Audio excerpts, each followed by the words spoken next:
Hey everyone, thanks for joining the June 27th edition of the Iamblichus reading group. We have a full crew today. Aaron, Matt's back from honeymoon, and we've had a vacation, kind of take the time and relax a little bit, but now we're back to I think taking on these big questions that Iamblichus poses. Tonight we're going to talk about really get into the thickets of theurgy. I think we're really starting to talk about the relationship of theurgy and the gods, and then what the processes of theurgy are about when it comes to divine sympathy, the theory of sympathy, and the relationship of the larger cosmos and the microcosm and the macrocosm. So we're really going to start touching the kind of just the tips of that, but it's going to start getting really interesting as we make our way through book 4, which we're going to talk about tonight, and then move into book 5. I did have a few opening statements, and then we can get into the discussion. In tonight's reading, Iamblichus takes up 2 more questions about theurgy that Porphyry has posed. First, how can a human command the gods in theurgic acts? And second, how can the gods demand that we be just if they are willing to punish others unjustly, seemingly at the behest of a human request? His answers to these questions depend on the principle that the gods are above humans and can do nothing wrong. They are all good and they are all just. He starts out by reminding us of his description of the daemonic world, which we've seen in books 1, 2, and 3. This world contains both smart and unintelligent entities. Humans can invoke either sort of daemon, since the human soul has the inherent intellectual power in dealing with irrational impulses and organizing them. And by extension, the human soul can also deal with daemons, irrational and intelligent daemons. In the same way that the human mind organizes human impulses and discriminates between good and evil, a theurgist invokes a daemon for a specific purpose. This relies on the idea that some of these entities are delegated to specific duties beyond which they cannot operate. To initiate interaction, we must request their help. To do this, we must get their attention. And the human theurgist has to invoke them like they are more superior to the human. But once brought to heel, the theurgist can begin acting as the superior and order the daemon to perform the desired action. This is the beginning of Iamblichus's answer to Porphyry about how we can command the gods or command the daemons if they're superior to us. Beyond intellectual prowess, theurgists command the sacred symbols. They can use these first to supplicate the daemons to gain their attention, and then we can use the sacred symbols to command the daemon to perform the actions that we want them to. These ways of describing the interaction, however, are ultimately too mercenary, it seems. We must not view the relationship between gods and human theurgists as antagonistic, which is the way that the Goetes practice and invoke the gods, and those are the invocations that we see in the Greek magical papyri. Instead, we must cultivate the friendship and community of the gods, first establishing ourselves in union with the One. He says, the works of the gods are not brought to completion in any mode of opposition or differentiation, in the way that works in the realm of generation are normally performed. But each work as a whole is accomplished on the divine level through identity and unity and concord. If then we make any distinction between invoker and invoked, or commander and commanded, or in general superior and inferior, We are in a way transferring the spirit of opposition to the ungenerated goods of the gods. His answer to Porphyry's second question is just as involved. We move from the innate justice of the gods to a discussion of fate and theodicy, or the explanation of why humans suffer the fates they do. First, there's the simple question about why the just and pure gods would carry out human requests for vengeance. He brings to our attention how small the human understanding of time and eternity is. Can we really see what's just, given the limited perspective on time that we mortals have? And he says, we, after all, in considering reality, look only to the shortest of scales, and to the life before our feet, what it is and how it came to be. Whereas the classes of beings superior to us take cognizance of the whole life of our soul and all its previous lives. And if they send some punishment upon us on the invocation of those who petition them, they do not do this because the bounds of justice, because they do not do this outside the bounds of justice, but taking into account offenses committed in previous lives of the souls of the victims. It is only through failing to appreciate this that men consider themselves to be unjustly subjected to the misfortunes that they suffer. Who knows whether the ills humans experience in this are not just payment for some crime or sin they committed in previous lives? He extends this insight further in comments about providence.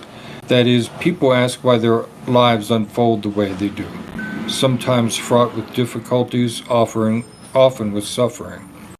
Here, too, we have to recognize how limited human awareness is in terms of time and space. In fact, one could simply and truly say that the human mind is limited, and we are ignorant of these things. But we can also just as easily come under a demonic attack, he says. He's talked about this in previous readings, where demons and phantoms assume benign shapes and lead us astray, resulting in ascribing bad things happening to us because of a god. So it is one of these deceitful daemons bringing evil upon us, and not the god. At the same time, it appears that these same daemons can work in tandem with material forces to produce evil impacts on us. Referring back to this notion of how limited our human intellect is and how we are in material bodies, the nature of matter is very fragile and prone to mishap. And the daemons take advantage of that. Daemons can also work with natural forces, he states, where natural forces accomplish various things for the good of the cosmos. Hence, an earthquake may destroy our home, but the earthquake's seismic forces have their logic and purpose, fitting into a grander universal complex. Summarizing his remarks, he restates the theory of sympathy that is the basis for theurgic and magical action. All things are interconnected in a vast and complex causal web. It can work close by or over wide distances. Unaided human intellect cannot comprehend this sympathy in its vastness. To use it responsibly, though, theurgists must work with the gods as friends and in close company with their commands.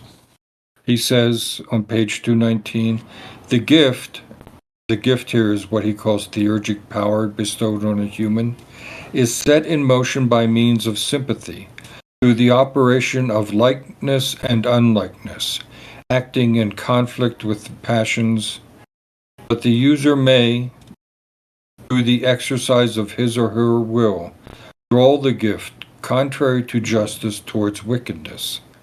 The gift, in accordance with the single harmony of the cosmos, brings it about that the most distant elements in it cooperate with one another. But if someone, having fully grasped this, were wickedly to try to draw certain portions of the universe into contact with certain other parts, that is not the fault of the universe. It is rather the audacity of men and their transgression of the order prevailing in the chaos, which distorts what is noble and lawful. So with these thoughts in mind, we are really beginning to see where Iamblichus' head is at.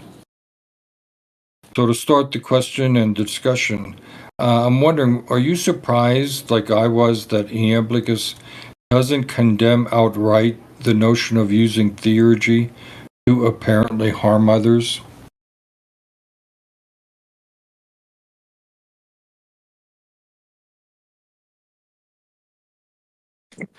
I guess I would say it's surprising if you say it out of context, but when you hear his explanation for it, it kind of makes sense. It's almost like he has so much faith in the gods that he doesn't think that if they do, like, he has so much faith in them that whatever they do must be right in some sense. And so if they are willing to do it when you ask, then there must be some part of your request that's ultimately right. And it's a very weird way of thinking about it. It's a very foreign way of thinking about it, I guess you could say. It's one that we're not accustomed to. But if you take that as your premise, I can see how you could get to that conclusion. It's funny because like it is. Yeah, I mean, I'm on board with all that. Like, it's like shocking out of context, but I had this discussion with a friend the other day who's like a trad Catholic dude, you know. And we're discussing a book. Doesn't like it's just a fiction book, doesn't matter. But it was like kind of premised on Abraham, and you know, of course like asking or to have God asking someone to do something so terrible, basically just for the sake of, you know, because it's God asking. And he was saying, you know, like such a big criticism I often hear of like Catholicism or religion, and like to use the parable of Abraham as an example. He's like, his point was that like it doesn't matter. It's like, are you going to actually question God? Like, okay, there's no questions here about like, say we live in a world where it's like just clear that God is definitely real. Like, okay, check in that box. Are you really going to say no? Like, by what, you know, like virtue do you even have the capacity to do such a thing? You know, it kind of reminds me of that, where it's like, yeah, it doesn't make a whole lot of sense based on our own morals, but like, yeah, like you say, Matt, like if it's coming from the divine, if it truly has worked, a theurgic practice has worked, yeah, of course that it like has to be right kind of inherently.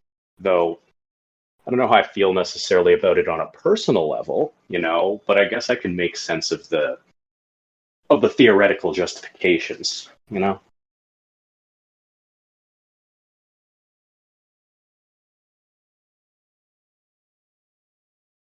Yeah, and I think that the answer to the first question about like how is it that a person could, like a human being could command something that's beyond them, kind of plugs right into that second question about the ethics of doing that, because he gives a double leveled answer.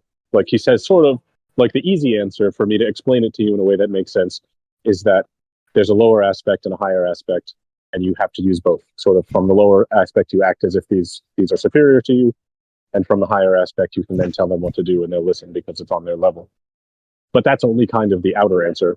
And when we get really deep into it, the whole question kind of falls apart, because there are not two different levels at all. There are not two different beings at all. You can't think of here's me over here and there's you over there, but there's this sort of grand design playing out.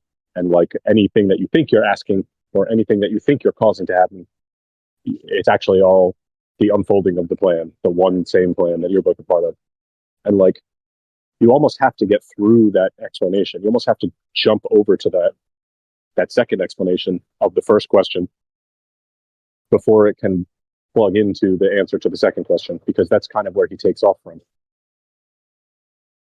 My main question, and like we have touched on this before, I don't know if we've had like a in-depth discussion about it,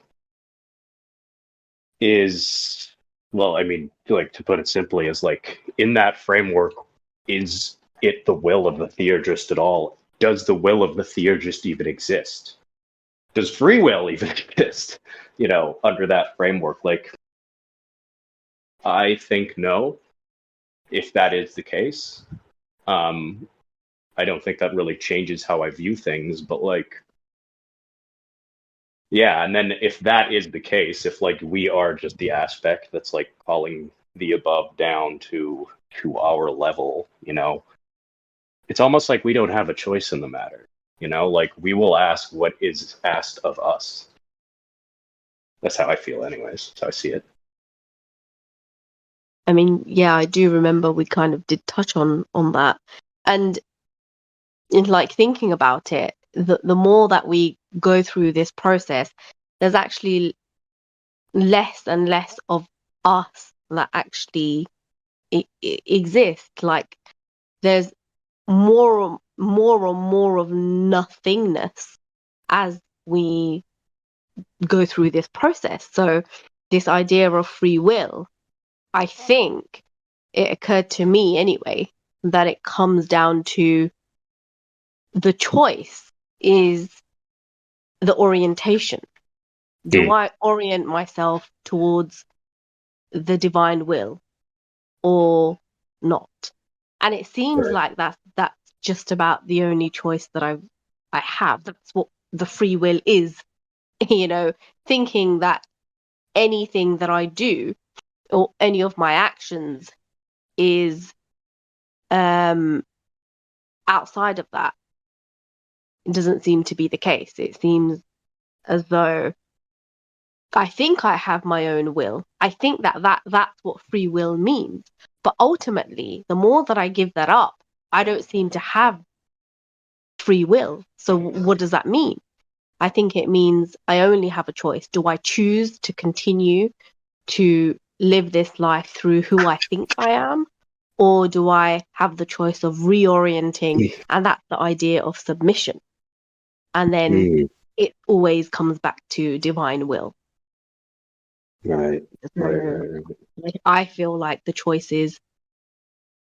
It's like we at the end of the day, we have one choice. Yeah, that's basically what I came to the conclusion of. The biggest, most important choice in the universe. But like, yeah. So that's basically what I came to, and it's like, oh, okay, so that occurred to me in that way anyway. And I think that the gravity of that and the sort of contrariness of that to the way that we usually think about things, where we're thinking about putting one foot in front of the other, making a million little choices and directing things that way, I think is why he almost has to give two levels of answer. Because it's like, here's the real answer, but you have to swallow it all at once. Like the real answer is you have to go all the way. You need to eat your veggies before dessert, yeah. And like that might be a lot right now. So like here's a second smaller answer for you if that one's too much. And I also think it's nice because he foreshadowed that all the way at the beginning of the book. I still remember like one of the most striking moments where I was like, we're in for some good stuff in this. It was way back when we were in like chapter 1 of book 1 or something. And Porphyry basically asked, how do you know which gods are which? And Iamblichus, or Anibo, or the author of this book, got really mad at Porphyry and basically said, that's not even the right question. Like, you're kind of stupid to even ask that because you're using the wrong kind of logic where you're trying to chop things up into separate pieces. You're trying to make all these distinctions and decisions. And at this level, that just doesn't apply. And that's been a consistent theme throughout the whole book. This is just the most explicit and kind of practice-oriented, I guess, description of it so far. Yeah. And it does make sense saying it in that context.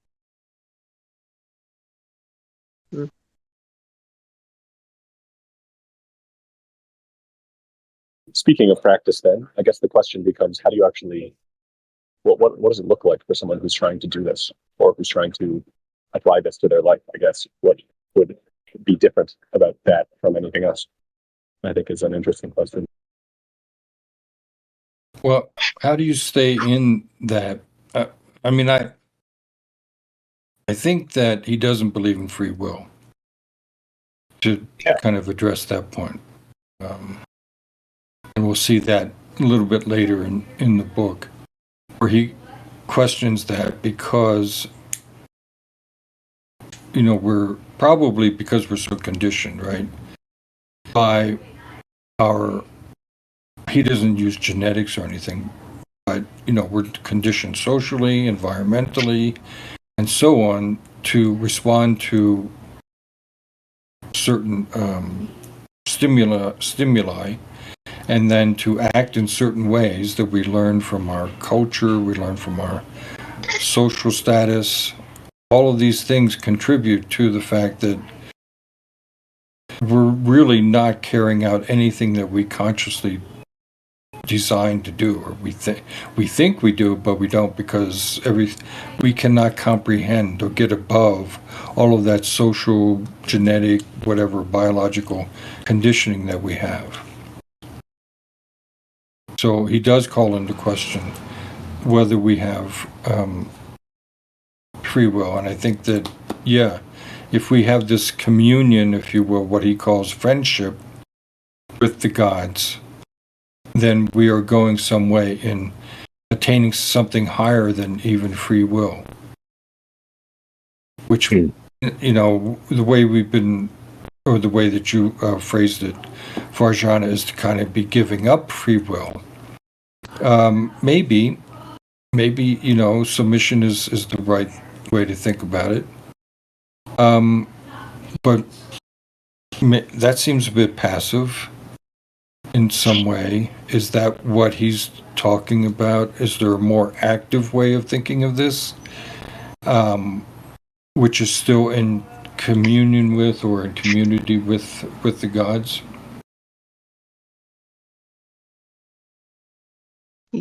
Yeah, I mean, that is kind of how I understand it, because if you think of this whole idea of a purification of the soul, what's really happening is really that this idea of who we are giving up incrementally. So as that happens more and more and more, we are actually left with less will. So I do think we don't really have a free will.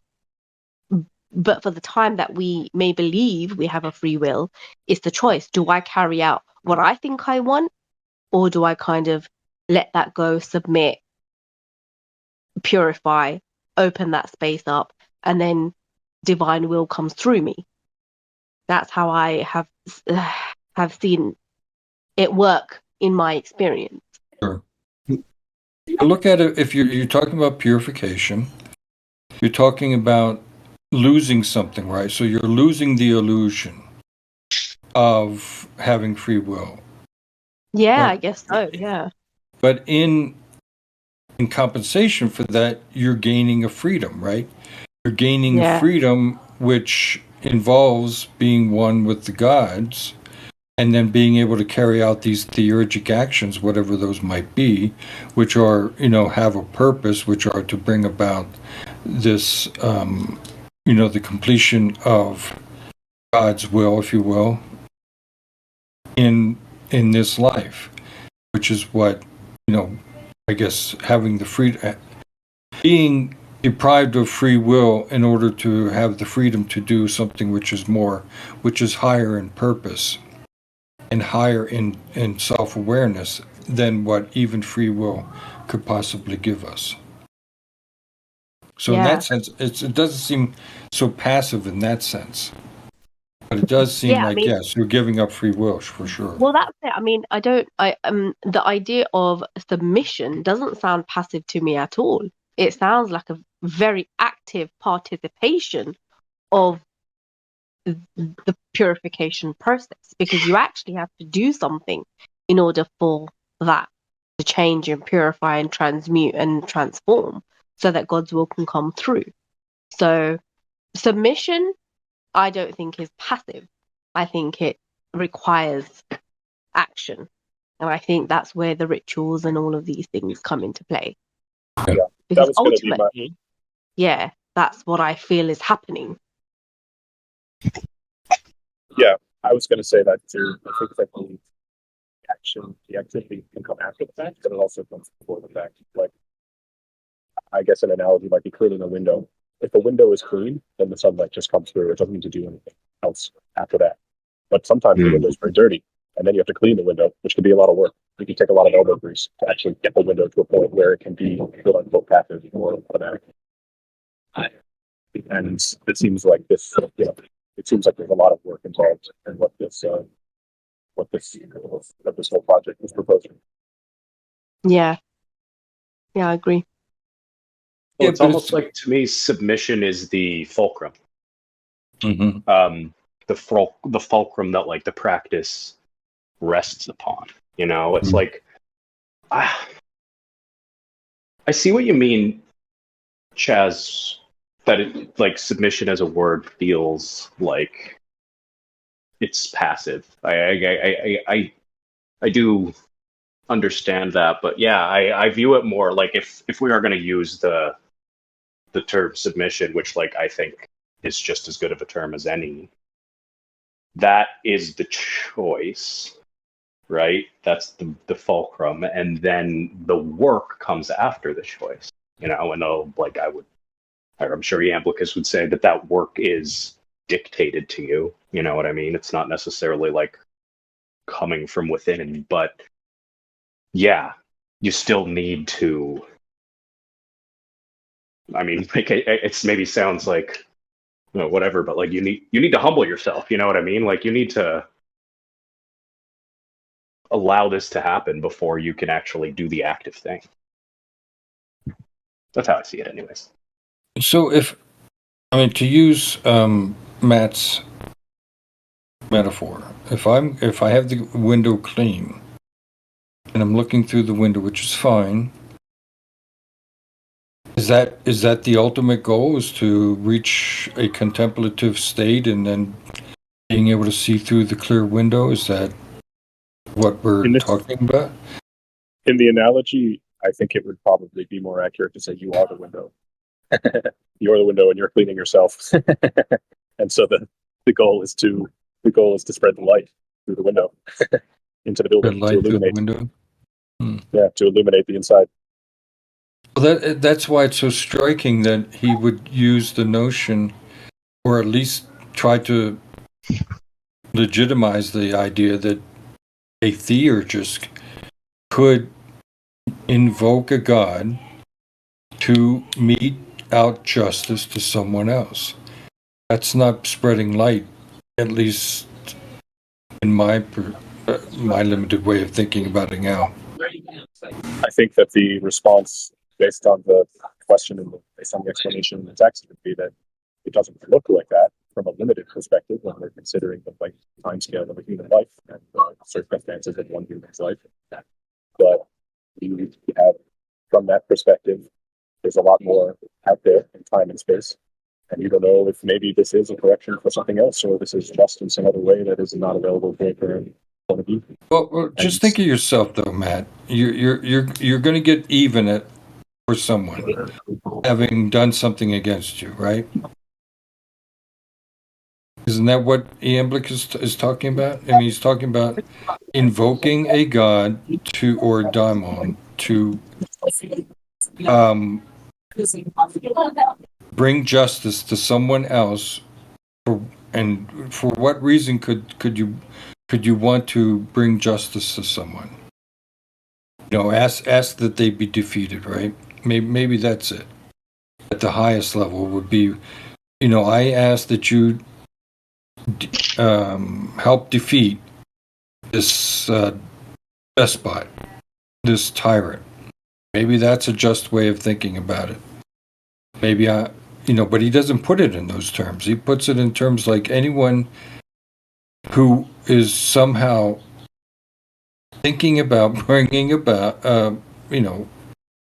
using this divine power to hurt someone else. Right? Am I minimizing that, or am I not catching any nuance there? That's what he's saying, right? No, I think that's what he's saying. He's trying to legitimize the idea that, I can use this power, and he didn't say that you had to, granted. But he does say if you had the mind to, you could. and the gods will sort it out whether it's just or unjust.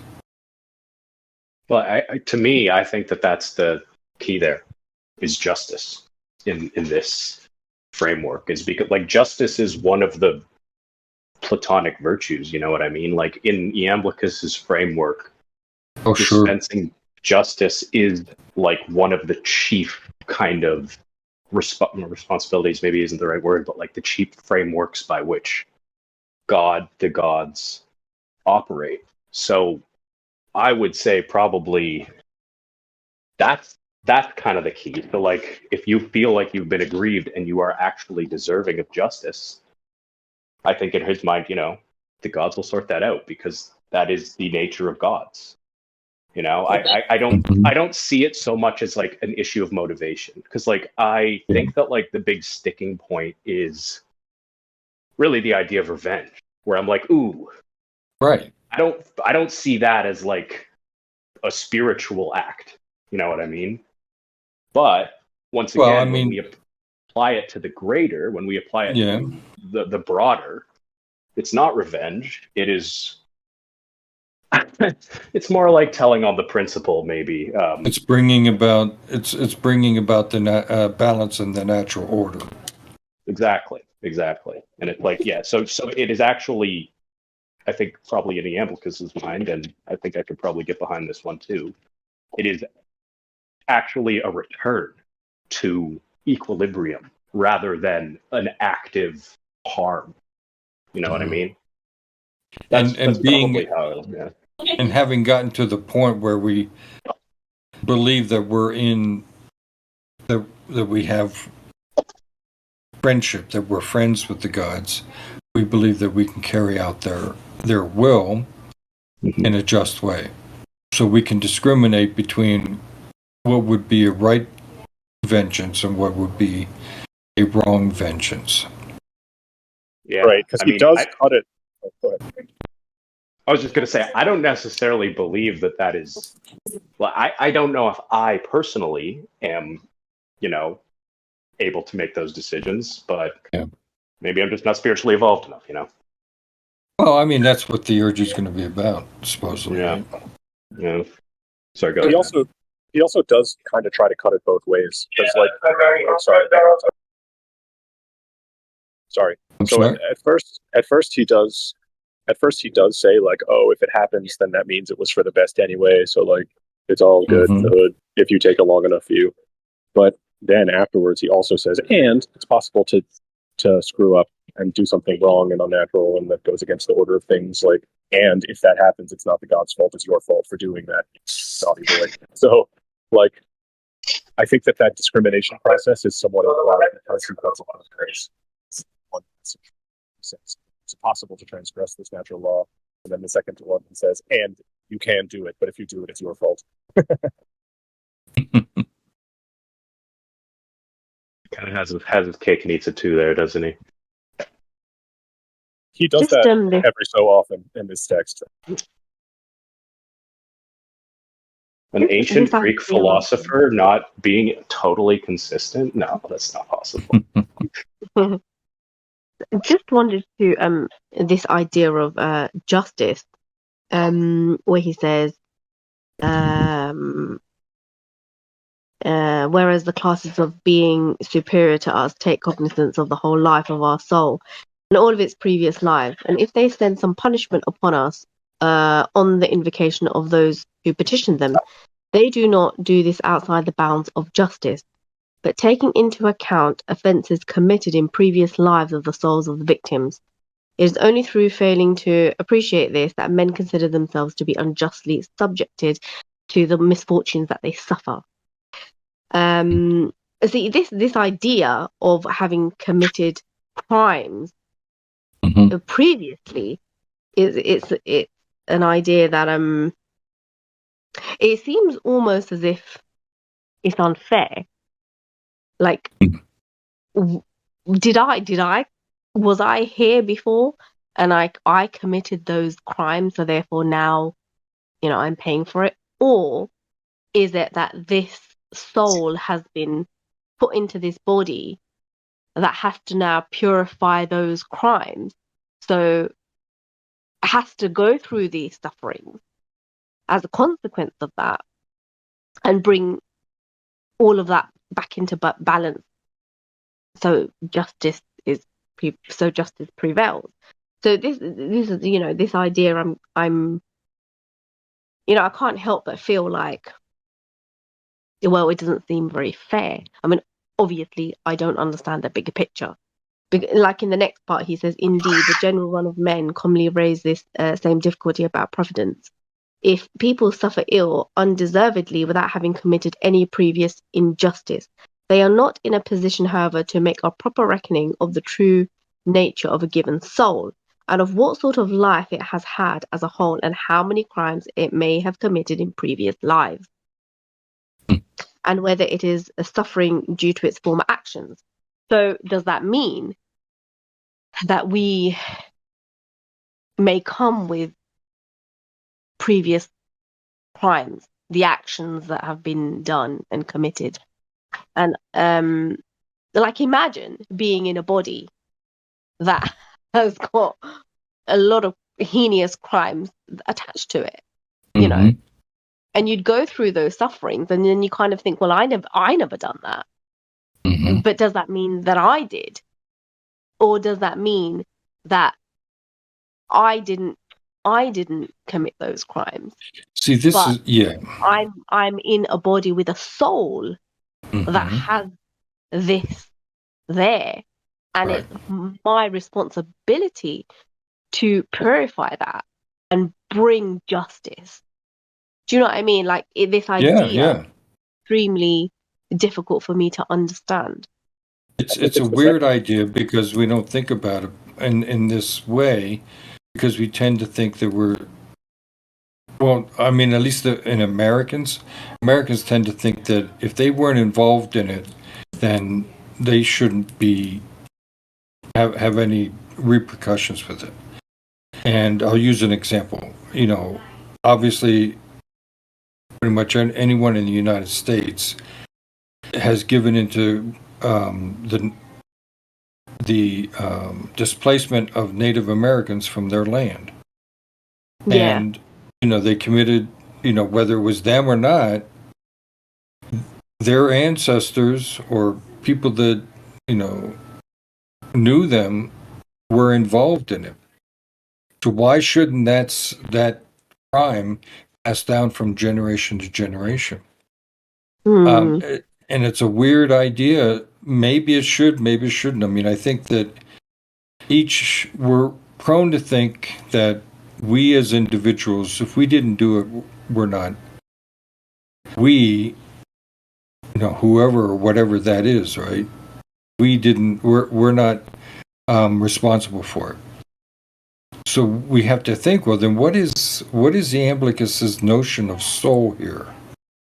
How is it that, yes, we know that he believes in a form of reincarnation,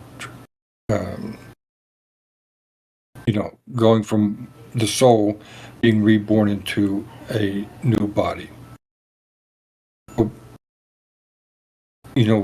Was it ever, I didn't ever realize that it meant that there's somehow some consciousness, or is there some consciousness which is somehow buried by having gone from this transfer from one body to another body? I also think this is partly where the difficulty comes. Sorry, Matt, you're breaking up. Oh, sorry about that. How's this? Much better. Okay. Yeah, good. So I just got too far from the microphone. I think that this is part of the trouble with sort of this two levels of explanation that he uses, where on the one hand, you can talk about these things as separate little, like, discrete pieces wandering around and bumping into each other. But then there's also this higher level on which you're talking about this holistic picture where everything is in one big pot together and you can't separate them. And I think from that second point of view, a lot of those questions about, like, well, is it me? Is it someone else? Is this, this was then and that's now, and this is me and that's not me, I think kind of fall apart. And a lot of his notions are like trying to translate things from that higher view from that more holistic view into the more discrete language that we're used to, which can cause a lot of confusing logic puzzles that are unintentional, but that are just an artifact of trying to convey these ideas in words.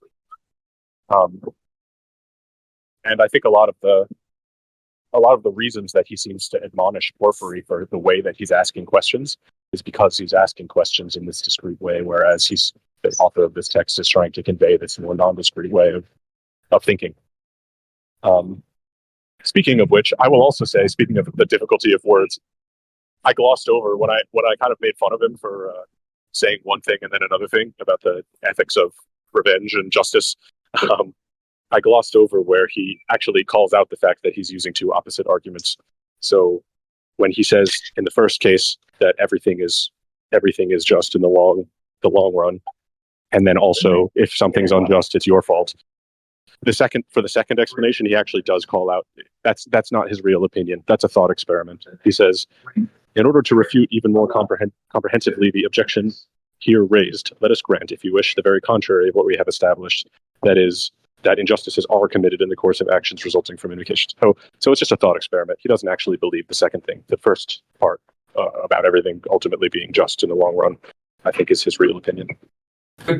But doesn't he use that to say, well, even if we do accept the opposite, it still turns out to be the same thing that it's saying in the beginning, right? Yeah. He doesn't want a place for any refutation to hide. He's like, here's why I'm right, and even if I'm wrong, I'm still right. Right. So I mean, I think that how it sounds to me, it comes back to this orientation. Like, do I orient myself towards all of this, that's going on in the body, or do I orient myself to divine will, and that will sort everything out? So it kind of comes back to this idea of, well, actually, maybe I don't really have a will, and I have to allow this to come through me, and then it will do everything that I need it to do. It will purify that part. It will bring this part to justice. It will bring equitable balance into this system that I'm here and responsible for. I mean, that's the way it would make any kind of sense to me. I'll definitely also say to that point, and this is just like anecdotal personal experience, but those times, and in all honesty, I've been a poor theurgist these past few months. I just have not felt it in the way that I have in the past. But those times when I have, there is a sense a lot of times when, like, not like take practice out of it entirely, but like when I do feel that connection, when I do feel like, to use the Iamblichian term, like I am a friend of the gods, I do think and act differently. And, I don't think that necessarily comes from me. I think that is a result of the closeness, does that mean that I will like know what's just all the time? No, I don't believe so, but like maybe I could. I'm picking up what you're putting down for us now. I am definitely seeing what you're saying, and I think that's been my experience too. And I think this is where the this religious idea of patience comes into it, and I don't think it means patience. I think it means enduring it because you know that you're in the right place, going the right way. Bear with it. Yeah.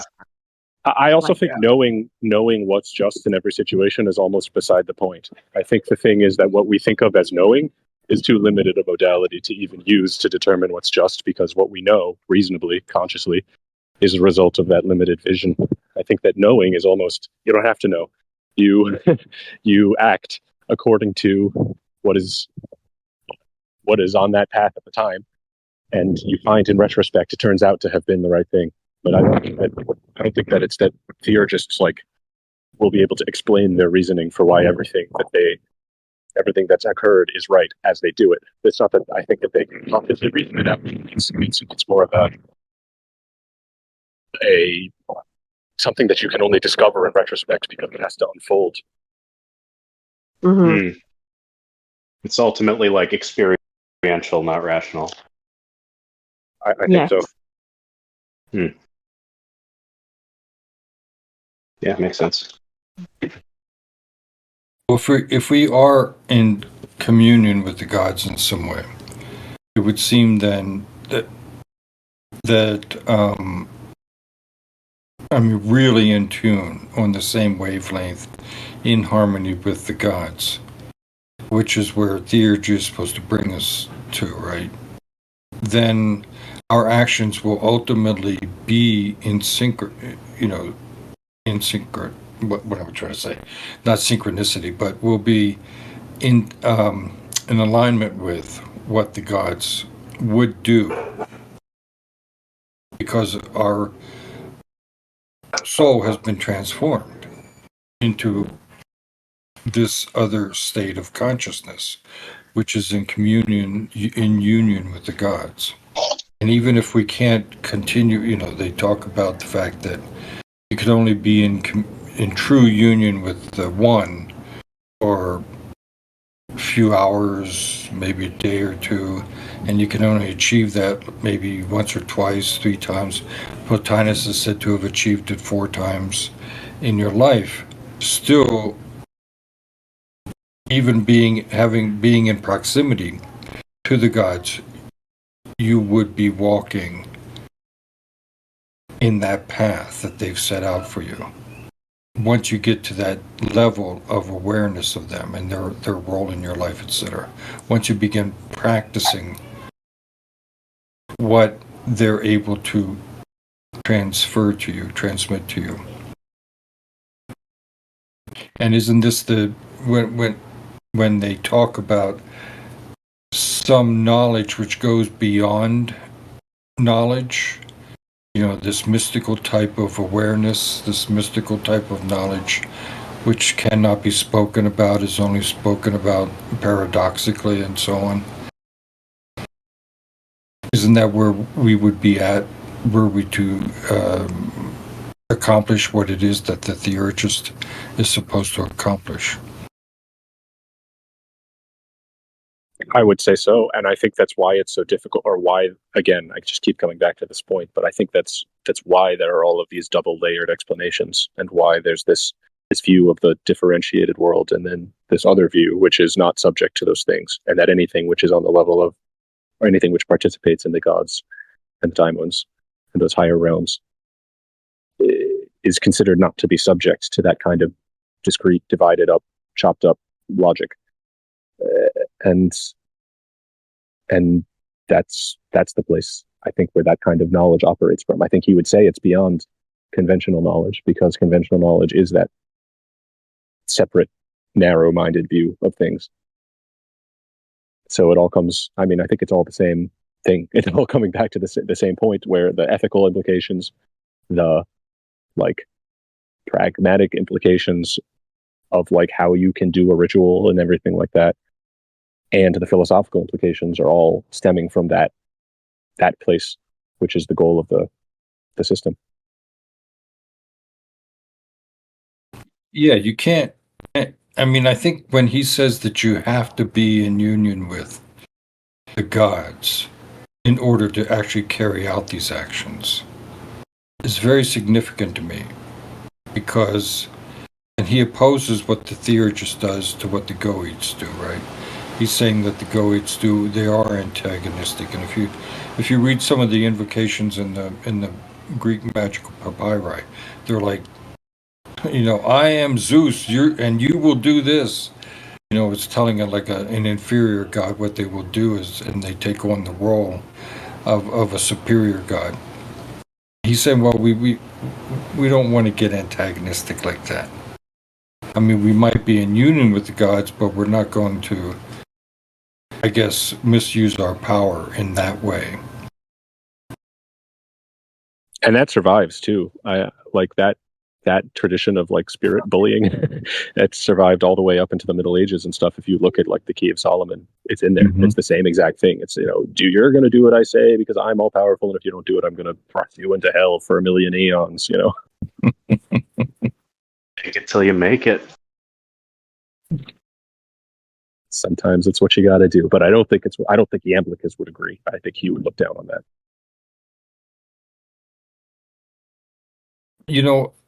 This came up. Yeah, I think I remember you saying that, like right at the beginning, that whole notion of bullying the gods. Like one of the first sessions, you brought that up as being very significant, and that did stick with me. But this whole notion of union with the gods, I'm reading a lot. I think I've told you this in the past. I'm reading a lot of Giordano Bruno, and there's a whole big question about whether Bruno practiced magic or didn't practice magic. They actually found 3 or 4 different manuscripts by him which talk about magic and bonds and binding things and that kind of thing. He speaks about it in theoretical terms. But his main focus was union with God, or the ultimate reality. And why would he have wanted to do that? I haven't found an answer to that. Except for the fact, I guess, they assume that he was some type of mystic, and thought that union with the One, and he was actually meditating in some way to find union with the One. Well, why didn't we hear about that? Instead, we have these works from him, which are trying to prove that everything does eventually go back to the One. But why? And he talks about he actually has certain exercises and so on which have to do with getting in union with the One, but for what purpose? And ultimately, I'm thinking that it has to do with what Iamblichus is talking about here, which is that one is in communion with or in union with the gods, so that they can carry through with these theurgic actions, this praxis. And the praxis is geared towards purification, yes, but it's also geared towards other things, which we don't know because we don't have any theurgic practices left. Except for Iamblichus said, and he's talking very theoretical terms, and he doesn't give us any actual theurgic rights. That's why I think it's interesting that the one example that he brings up is this one about seeking vengeance. Is that what it say? That and that this is not consistent philosophically, so forgive me, but because he's human, because Bruno's human, when you have access to power, which is ultimately magic is deeply powerful. I will die believing that, You might want to try and use it for your gain.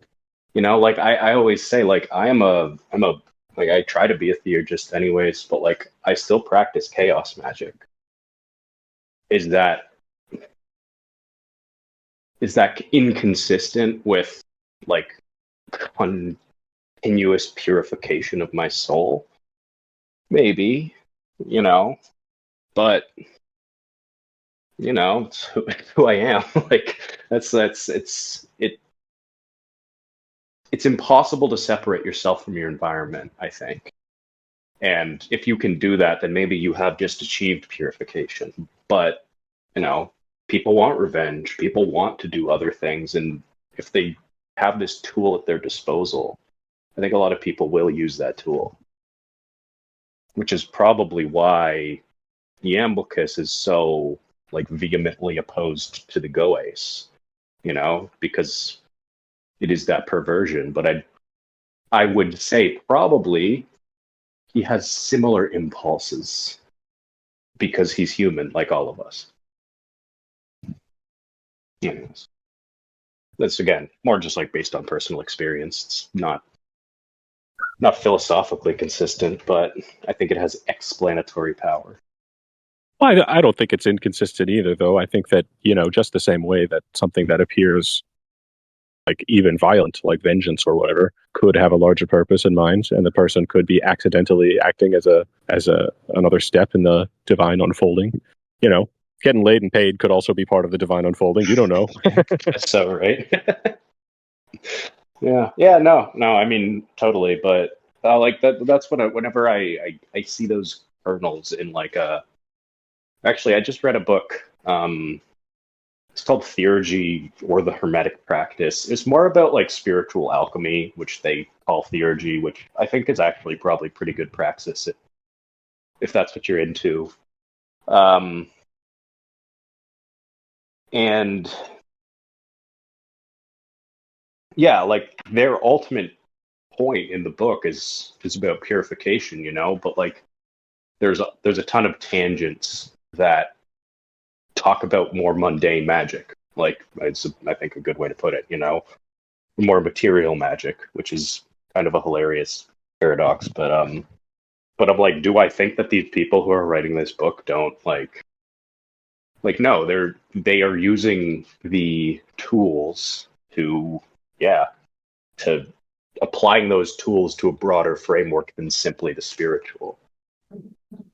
Yeah. And I mean, that's, like you said, universal and human and persists. I don't think that this is something that we have to speculate about and relegate to the ancient past. Today, you will find Catholics praying novenas for a new job or a new car. You know what I mean? Today, you will find Buddhist monks doing rituals to help people, like, whatever, get medical care, like, or make rain.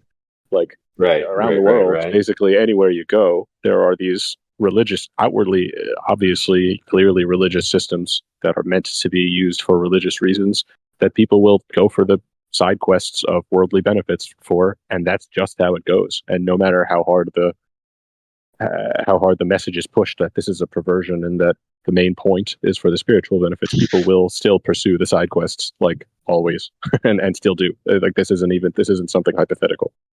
Yeah. No. Well, I mean, I can tell you from personal experience, it is not something hypothetical. Interesting how we're all here talking about this. Yeah. All right. Yeah. No. So I mean, that would be my answer to that question, Chaz. But I don't know if that's really what you were looking for. No, I think it's a great answer, and I've been thinking something similar as well, especially the examples that you brought up, Matt. What else is religion for some people than asking for these types of benefits, of lack of a better term? Help me out. Help me out with next week's rent. I got to have food on the table. I have 5 children. Because you told me to go out and multiply. How do I pay for them? Mm-hmm. It's funny because when I was young, kind of like when I think I told you this, you guys, I definitely told you guys this before. I went through kind of like that new atheist phase that I think a lot of edgy white boys go through, or at least the people that think they're edgy. And the thing that I'd always would say as kind of like a cross my arms religious people, take that. I would always be like, what, you really want to spend your life asking something else to solve your problems without tackling them yourself? You know what I mean? And I'm like, oh, but it is now I'm older. I have a more deep understanding of these things. I'm like, but that is exactly what you're doing. You're taking it into your own hands and you're trying to use different tools. You know what I mean? It's actually not passive, which I guess it kind of comes full circle. It is active, even though it requires submission. I'm glad you came back to that because, along with the notion of submission, as I understand it, goes the notion of jihad. And jihad is something very active, which you practice after you've submitted your will and self to Allah. And it many people understand that in a very spiritual sense. A lot of people also understand that as in very practical terms. Well, jihad is actually, like the Prophet Muhammad, peace be upon him, said that the greatest jihad is called jihad al-akbar, which is the really the struggle against your own self, and that's the greater jihad, which is a spiritual struggle. And if you really understood the word, it's actually a struggle within yourself. That's really ultimately what it comes down to. That's how I've always understood it. And that's how I've always practiced it too.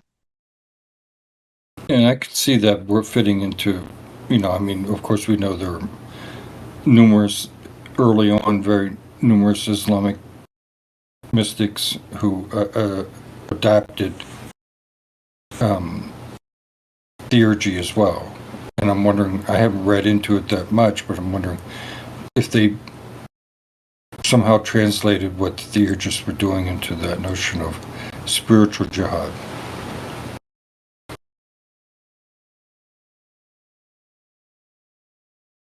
It's actually funny because like just that book that I just brought up. Honestly, I don't necessarily recommend it. It was hard to get through. But they often talk about alchemy in a sort of like martial context, like or use martial language to describe alchemy, like, which actually kind of went against my understanding of alchemy, which was interesting. But yeah, like presenting it as a spiritual battle, you know what I mean, as that fight within yourself. I just find it interesting that those two things connect. And I mean, I know that like the Islamic kind of like Neoplatonic framework is kind of what informed European alchemy in the Middle Ages. So maybe there is some there, you know? Yeah. Mm-hmm. Actually, wasn't alchemy first in Islamic practice? Yes. Yeah, I think so, yeah. Mm-hmm.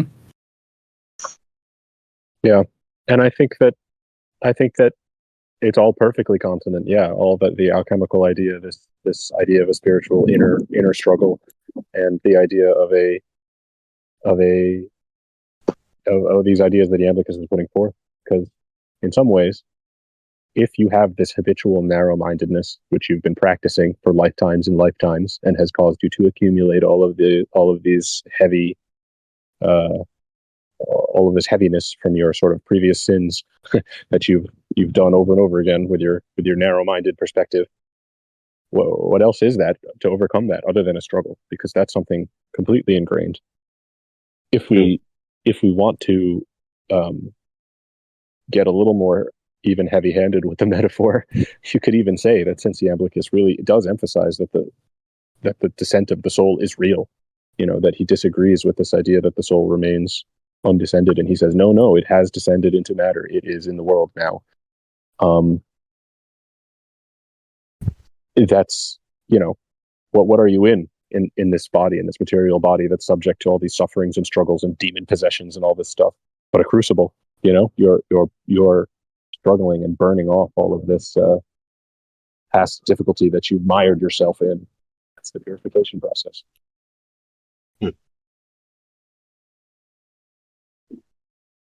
These conversations often drive me towards perennialism, which I don't necessarily on like a logical framework like subscribe to, but I'm like, it really is, there is just so many similarities. I mean, I guess like, Islam, Christianity, Neoplatonism, they all come from like that part of the world, so I suppose it can be explained by that, but I don't like to explain it by that. Anyways, I was thinking about, speaking of those cultural transmissions and stuff, I was thinking about how many guises, I guess, how many influences are going into this book earlier today. Like, Iamblichus was Syrian, he was writing in Greek, and he was representing his take on the Egyptian mysteries. And he was talking about mixing into the pot as well, that like not only is he talking about the Egyptian mysteries, but the Chaldean mysteries too. So he's got like 4 or 5 different layers. Like, how many layers of culture are you on? You're like a little baby, watch this. Like, he's on, Yeah. you know, he's a Russian nesting doll of like various influences. And I just think that that's one of the things I think that makes all of these things so compelling, because he's mixing like Gnostic ideas and Platonic ideas and like all of these things, and just kind of fluidly putting it out there as if this is his one cohesive philosophy. I think that's kind of wild. I think to me it comes across as though his knowledge was extremely vast. This is how I perceive it, because for that to be the case, it doesn't seem like to me he'd got parts of it and kind of brought it together. It seems like his knowledge was extremely vast. That's how I'm picking it up. Yeah, Totally. Like, no, I he was, think like, so. this scholar, you know what I mean? Like, full stop, Yeah. I think. Mm-hmm. And nowadays they would call someone like that a Renaissance man, but this guy was, you know, hundreds and hundreds of years, almost 1,000 years before the Renaissance. I think that the Renaissance man was really the Renaissance and everybody before that man. Like, this was what scholarship was. This was what being intelligent was to be able to, I think, synthesize these perspectives. Yeah, I mean, if he was one of those people of the cave, which seems very likely to me now, he's like how they pronounce his name was Iamblichus, and I was like, oh, that's really interesting. So in the biblical sense, it's Iamblichus, but in the Syrian or Arabic version, it's Iamblichus, and I thought, oh, that's really interesting. That's I don't know if I've mentioned that before, it just popped up.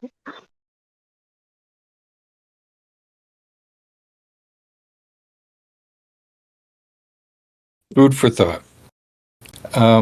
Let's think, meditate on that, and I think that we can go ahead and thank everyone for joining us today. And next time we'll be talking about some more about these questions as well as sacrifice. Until next time, everyone, thanks for joining.